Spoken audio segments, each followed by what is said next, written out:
হামলা করবে, সে যদি আইন শৃঙ্খলা বাহিনীর সদস্য হয়, বিচার বিভাগের সদস্য হয়, সরকারি দলের নেতা কর্মী যেই হয়, তাদেরকে তারা ভিসা দিবে না।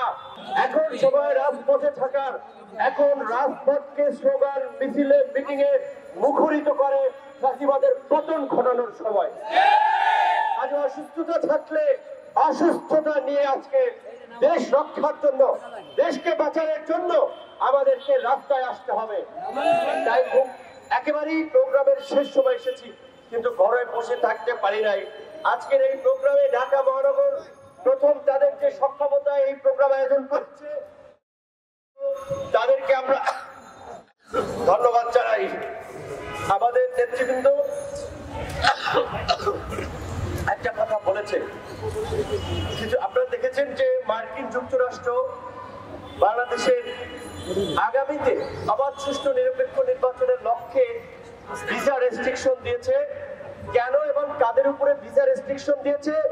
যারা বাংলাদেশের অবাধ, সুষ্ঠু, নিরপেক্ষ নির্বাচনের পথে অন্তরায় হবে, যারা ভোট ডাকাতি করবে, যারা বিরোধী দলের শান্তিপূর্ণ সভা সমাবেশে হামলা করবে, সে যদি আইন শৃঙ্খলা বাহিনীর সদস্য হয়, বিচার বিভাগের সদস্য হয়, সরকারি দলের নেতা কর্মী যেই হয়, তাদেরকে তারা ভিসা দিবে না।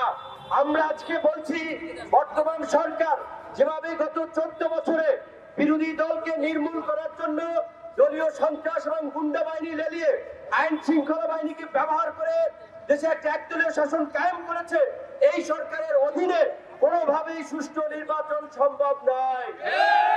রাজনৈতিক সমঝোতা তৈরি করে অনতিবিলম্বে আপনারা ইস্তফা দিন, অন্তর্বর্তী সরকারের হাতে ক্ষমতা হস্তান্তর করুন, অন্যথায় আপনাদের উপরে এই নিষেধাজ্ঞা শুধুমাত্র মার্কিন যুক্তরাষ্ট্র নয়, সমগ্র বিশ্ব থেকে আসবে।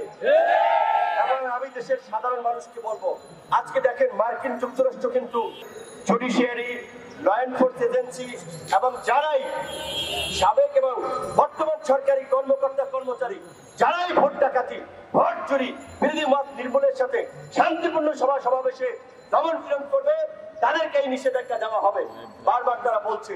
আমি আজকে প্রশ্ন করতে চাই নির্বাচন কমিশনকে, আইন শৃঙ্খলা বাহিনীকে, আজকে এই গুটি কয়েক কর্মকর্তা কর্মচারীর জন্য আপনার এই প্রতিষ্ঠানগুলোকে কলঙ্কিত করবেন কিনা?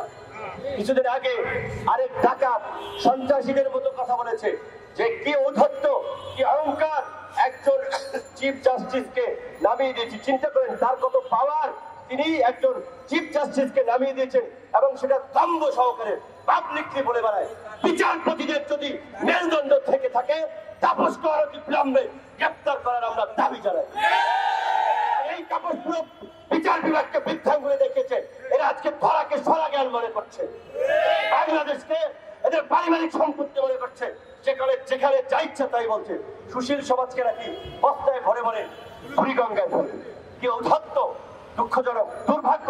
আমাদের বিচার বিভাগ থেকে এখন পর্যন্ত এই বিষয়ে কোনো প্রতিক্রিয়া দেখি নাই।